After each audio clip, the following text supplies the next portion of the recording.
Russell Brand, School and Cadre. Hello, I'm H.G. Tudor. You will have learned earlier that the assessment found that Brand is a narcissist. This means that he is governed either consciously or subconsciously in the pursuit of the prime aims of control, fuel, character traits, and residual benefits. He is manipulative and is always manipulative in his dealings with other people. He has no emotional empathy. He may have cognitive empathy, dependent upon what school he falls into.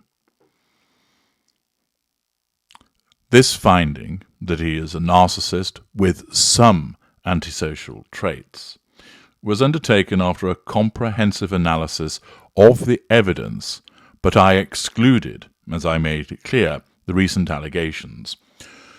Not because the evidence in that regard is tenuous, it would appear that it has been meticulously researched, but I have not included that in the final assessment because they remain allegations. They have not been put to proof in a trial, or that there has been any kind of conviction.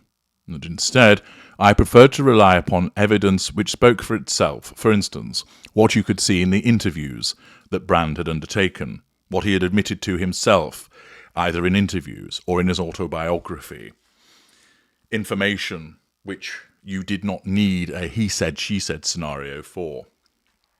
And there was plenty of material in that regard to make a determination that he is a narcissist. We now turn to the question of school and cadre. We're going to begin with the cadre. Regular viewers of my work know that I categorize people into 4 cadres: victim, somatic, cerebral, and elite. If you'd like to understand more about what those actually mean, you can read my book, Sitting Target, rather than me explain again what they are. First of all, let us consider, does he belong to the victim cadre? Well, all narcissists have a victim mentality to some extent, but his is not prevalent. He does not cross the evidential threshold to be found to be of the victim cadre, and we therefore exclude that. What about somatic? On balance, you would describe him as good-looking. There are some that would say, ew, no, I can't stand him. But he has plenty of admirers and has had plenty of sexual partners, which, of course, some of which is driven by his persistence, charisma, and fame. But to some extent, it would be an objective assessment that he is good-looking.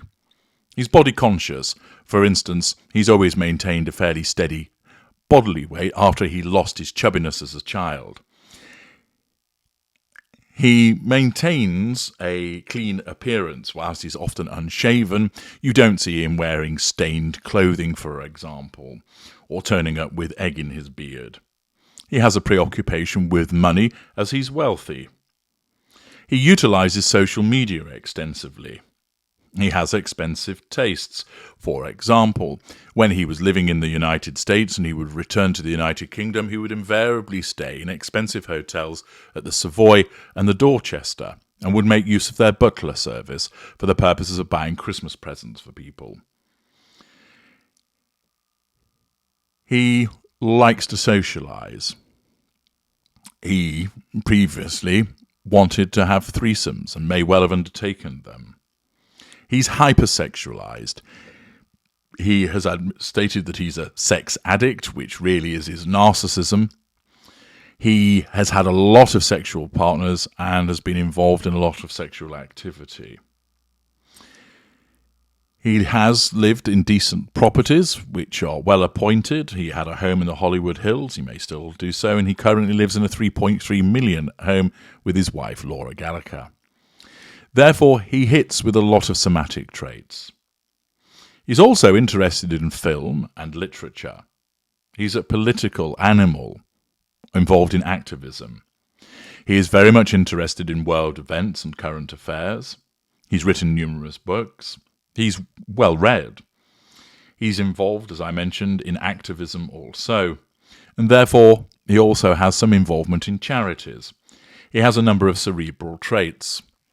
Because he has numerous cerebral traits and somatic ones, he's an amalgam of the two, which would make him an elite, leaning towards somaticism. Russell Brand's cadre is elite. What now about his school? Well, again, regular viewers know that I categorise into 4 main schools: lesser, mid-range, greater and ultra. There's only one ultra. You're listening to him now. And then those other 3 main schools are subdivided: lower lesser, middle lesser, upper lesser A, upper lesser B, lower mid-range, middle range A, middle range B, upper mid-range, lower greater, middle greater, and upper greater. There are similarities between all of those schools. For instance, none of them have any emotional empathy. All are manipulative. None of them have any remorse. And there are many differences between them all. So, if you'd like to understand more about them, you can access the brilliant H.G. Maull's series, which you will find in the Knowledge Vault. And there are many videos that deal with the different sub-schools. But with regard to Russell Brand, let's deal with the ones that he's not, first of all. Regardless of what your personal opinion might be about him, he cannot be said to be an out-and-out loser, and therefore lower lesser is excluded. Similarly, he is not an individual who is a semi-loser, and therefore middle lesser is also excluded. He's not somebody that shows a low threshold on his ignited fury on a near daily basis. He's someone who has made money. Although he has had lots of different relationships, you wouldn't look at him and think he's the type of chap that would be eating out of a dumpster or living in a trailer. Similarly, he's not passive-aggressive enough for middle range type A or middle range type B. He doesn't hold himself out as an ultra-caring person that is the overwhelming angel, that is somebody that is a pillar of decency in the community. Whilst he does use pity plays here and there, they're not extensive, and he's not an individual who thinks the world is against him and the universe has cursed him, and therefore we exclude middle range type B. What does this leave us with then? Upper lesser type A, upper lesser type B, lower mid-range, upper mid-range, lower greater, middle greater, and upper greater. With regard to upper greater, Brand is far too visible to be this type of narcissist. You invariably find with the upper greater, they're an eminence grise. They move between the lines, often not known to the general public, but known amongst certain elites. They are the unseen puppet masters, and therefore, whilst they might have been heard about, generally people know very little about them. Brand doesn't fit with that profile, so we exclude upper greater. What about lower greater? Well, whilst Brand does have his unpleasant side, he doesn't have the far-reaching, powerful iron fist in a velvet glove, which is more usually seen amongst those in politics and the military, and therefore we would exclude lower greater. If Brand is a greater, he's most likely going to be middle greater, because middle greater has most of those individuals who are aware narcissists who are in the entertainment industry. They're often found in philanthropy. They're often found as tech gurus. They're often seen as spiritual gurus.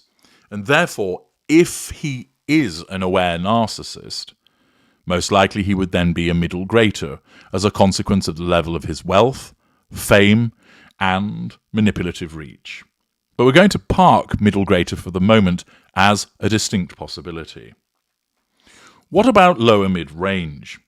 Well, you can sometimes get highly successful lower mid-rangers, but it is unusual. But simply, Brand is too charismatic for lower mid-range. And whilst he does have a dark side, he doesn't have the volatile nature on a regular basis that you would find with a lower mid-ranger who is seen more as a rough diamond. His level of success also is generally too great for that of a lower mid-ranger, and therefore we discount that. Upper mid-range is a possibility as a consequence of his levels of charm, levels of intelligence, levels of success, but in actual fact, the upper mid-ranger is far more polished and less in your face than Russell Brand is. Brand is too thrusting. He isn't as polished or as smooth. His charisma operates in a different way, and he doesn't operate with a facade of superiority. He clearly believes subconsciously that he's above other people, but he doesn't rely upon this appearance of superiority in the way that an upper mid-ranger would, and we therefore discount that also. Accordingly, this leaves us with middle greater, upper lesser type A, and upper lesser type B. Middle greater means that he would be an aware narcissist.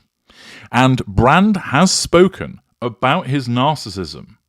However, notwithstanding that, he is not an aware narcissist, because what has happened is he has utilized discussion about his narcissism as a character trait, and he has acquired what he has learned in therapy. It is evident from the way that he behaves and what he says that he does not truly understand what his narcissism means for him and for those that he has relationships with. He's therefore not actually aware. What he does is trot out what he has been told in therapy, and to the uninitiated, that gives the appearance of him seemingly being aware. Furthermore, he would not have got caught out to the extent that he has, both in the past and with the recent difficulties that have come to his doorstep, were he a greater. Therefore, he's too in your face, and he lets it all hang out. And he's done that in respect of, if you like, the two stages of his narcissism, when he was this sort of Victorian, vaudevillian, Dickensian character, on the one hand, and when he shifted more to being a thought leader and wellness guru. Accordingly, we discount middle greater. This leaves us with upper lesser type A and upper lesser type B. But before I move on to that, what I'd like to do is assist your understanding of narcissism by addressing the apparent shift in his behaviours. Hitherto, Brand was a rather crude character. What you saw is what you got. He was in your face. He was lewd, lascivious, flirtatious, hyperactive. He was a coiled spring, full of energy. If it moves, fuck it. And then, all of a sudden, after years of this behaviour, he suddenly seems to have calmed down. And he's become married for the second time, which appears to be enduring. He's had children. He doesn't appear to be running around shagging the barber's floor like he once did. Is this a shift in facade? Well, you will have worked out by now that, having discounted all of the greaters and the mid-rangers, that Brand doesn't actually operate a facade. What has happened is that he, with the commensurate status of being upper lesser, either A or B, and we'll come to that in due course, is very much what you see is what you get. But the upper lesser can provide that without a facade, but the what you see is what you get can differ. So, for example, what Brand did initially was utilize this character of being frenetic and this Dickensian individual who was very wordy and shagged everything that moved, that was hugely flirtatious. He put it all out there. There was no facade. He was very much in your face. And that worked for him incredibly well in order to control people. They were bowled over by this energy that he was almost too much for people to deal with. It enabled him to get plenty of fuel. It allowed him the access to the character traits and residual benefits.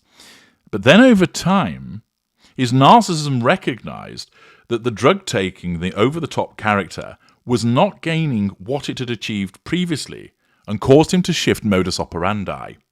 It didn't cause him to create a facade instead. Instead, what he has done is he has still puts everything out there. That's why he's created his Truths channel. That's why he speaks regularly from his home. That's why he talks about his views very candidly. He's putting it all out there again, but in a different way. So he still operates without a facade. What you see is what you get. But in terms of what he's showing you is a different modus operandi. In a similar kind of shift, Harry's wife, although she uses a facade, she's changed her facade. Previously, her facade was very much of, I'm a victim of the royal family and general hatred. More recently, she's moved to, I'm a relatable celebrity instead. Both of those are facades, but she's altered them. With Brand, he doesn't use a facade, but his modus operandi, which is what you see is what you get, he's altered the nature of what you see is what you get, going from crude Dickensian wordsmith to thought leader, wellness, preaching to the masses, messiah-like character. What he's done is utilised also his therapy.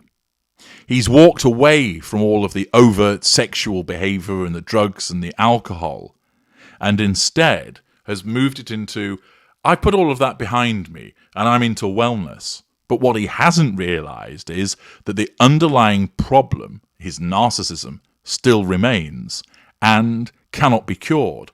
All that's done is that there has been a shape-shifting change of moving from the Dickensian crude character to the wellness guru. Both are in-your-face characters, but different characters. And that explains that change. It's important to make that clear, to explain why there is actually no facade with Russell Brand. Some people have thought that Brand saw what was coming, that he realised what he had done, and that eventually there would come a knock at the door in some shape or form to make him account for his behaviours. And therefore, there are those that believe that what he has done is create this new character and get lots of people on side and suggest that now people are out to get him and are smearing him as a consequence of his views. He's certainly using that as a means to deny the threats to control by utilising paranoia and suggesting that he is the victim of a smear campaign. Now, he may well actually be correct about that, because some of the behaviours are considerably dubious with regard to timing, and also the way that he has very much been judged as guilty without there being any due process in a court of law. For instance, YouTube demonetising him, and the British government writing to Rumble to suggest that he be demonetised also. There has been an assumption of his guilt without following due process. But notwithstanding all of that, it remains the case that Brand hasn't actually, years ago, thought, I know that I've done some fucked up shit. There could come a day where they'll try and hold me to account for that. So what I'll do is, I'll now start speaking out against the establishment so that when the knock on the door comes, what I can then do is turn around and say, see, they're after me because I'm speaking out against the establishment. That would be the behaviour of a greater narcissist, possibly as well upper mid-range. And I've already explained he doesn't belong to those. All that has happened, his narcissism has recognised that a very good way of controlling people, drawing fuel, gaining character traits and residual benefits, is for him to put it all out there, but this time as a man who is exposing the truth, which he may well be doing, that he is a thought leader, that he's raising awkward questions of the establishment. And by taking on that new role, that allows him to control millions of people, draw fuel from all of these people, and it then has the collateral consequence, years later, that when the threat to control arises, namely, you, Russell Brand, are guilty of sexual misconduct, and that, of course, is the threat to his control, he can then turn around and say, they're only saying this because I'm revealing the truth about the establishment. That's why they've got it in for me. He did not create this thought leader persona all those years ago anticipating this would happen. No, his narcissism did it to gain control over people, draw fuel, character traits, and residual benefits. But it created a collateral consequence which can later be relied upon as and when the problem arose. A similar way is like this. The narcissist leaves a jumper at your house. He does so, let's say he's an upper lesser type A. He does so because essentially he's lazy and has no accountability for his possessions. A couple of months later, you come up on his radar. His narcissism asks, are you under control? The answer is, don't have any information, need to get you under control. And the narcissism decrees that a hoover would work. And the narcissism essentially looks in a box of tricks and thinks, okay, we'll hoover this victim. What have we got that we can use? We left a jumper there. It was left out of laziness and a lack of accountability, but serendipity. We now need to hoover. We recall that the jumper has been left. We can use something that happened in the past to our benefit now. And it's the same with Brand.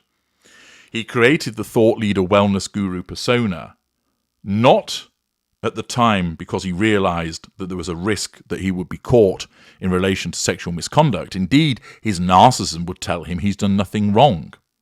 Instead, it pursued that route to enable him to get to the prime aims. And when this has now arisen in 2023, his narcissism has looked in the box of tricks and thought, what have we got that we can use to nullify these allegations and threats to control? We can now say that because he's this wellness guru and thought leader and anti-establishment figure, this is just a smear campaign to get at him. And that's what's behind all of that. It would only have been worked out and calculated were he a greater or possibly upper mid-range. Now, with the upper lessers, they don't operate a facade. They put everything out there. What you see is what you get. Upper lessers can be very successful, and therefore the fact that Brand has wealth, nice houses, fits with that. They can also be famous. Brand fits with that. They can also be intelligent. Brand fits with that. Thus he accords with many aspects of the upper lesser. He's entirely superficial. He tries to create an image of being of depth, but it's clear when you see him debate with people that he just blitzkriegs them with lots of words and word salad so that they eventually are bullied, in effect, into a retreat under this onslaught of verbiage. But there is no real depth to him, and that superficiality also accords with the upper lesser. Now, as you know, the upper lesser splits into A, the affable arsehole, and B, the bully, brash, and bombastic. Where does Brand fit with this? Well, you would certainly describe him as an arsehole in the way that he has treated people, the way that he has mocked people, for instance, the Saxgate incident, the way that he has taken his clothes off in public as part of a protest, the way, for instance, that he tells people about how they should live their lives whilst being a multimillionaire, the fact that he goes on political rants whilst being hugely wealthy. He's a divisive figure. Upper lessers often are. Some people can't stand them because of their superficiality and the fact that they run around like a dog with six dicks. Other people find them hugely entertaining and think, I wouldn't want to be in a relationship with them, but they're great as a friend. With the upper lesser type B, they're similarly superficial, but they are far more bombastic in public. It's my way or the highway. I'm big, you're small. I'm right, you're wrong. Don't like what I'm saying? Fuck you. Whilst Brand is a nasty piece of work, often away from the public, in public, yes, he's mean to people with his jokes, but he doesn't have the level of direct aggression that would ordinarily be seen with an upper lesser type B. He has bullied people, but he tends to do it more on a one-to-one basis away from the public eye. and in the circumstances doesn't fit that bullying criteria, nor is he as bombastic or belligerent as an upper lesser type B should be. He is more about the flirtatious, the charm, the almost being a bit of a creep to people, the getting under people's skin in a humorous way, of charming the knickers off women, etc. Whilst he's direct, he doesn't have the brazen brashness and a bombastic fashion that's associated with the upper lesser type B. Trump is an upper lesser type B, and you can immediately see the difference in the way that he behaves to that of Russell Brand. With Brand, he has that high level of superficiality. He ran around like a dog with six dicks. He's not somebody that you would actually turn to for support because he can't even fashion the appearance of support. Witness the comments in his 2019 interview about how basically he leaves everything to his wife. The way that he talks about his daughters. That he idolizes them rather than seeing them as actual children who need his support. It's grandiose. It's superficial. It's wafer thin. And therefore, he is an upper lesser, and ultimately, on balance, his behaviours fit most with an upper lesser type A. Russell Brand is a narcissist. He's an upper lesser type A, elite. He has some antisocial traits, and I would also add that he has a sadistic streak, which has been observed as a consequence of the meanness that he engages in away from general public view on a one-to-one basis, but he freely admits to when it suits him. For instance, the disclosures that he made about his treatment of the dog Topsy in his autobiography. Again, that reaffirms his upper lesser credentials because he's quite content to put it out there, seeing nothing wrong with disclosing it. The outcome and conclusion of his school and cadre is upper lesser type A elite with antisocial traits and a sadistic streak. This has been a comprehensive evaluation for you, and do feel free to show your appreciation for this body of work through super thanks. I'm H.G. Tudor. Thank you for listening.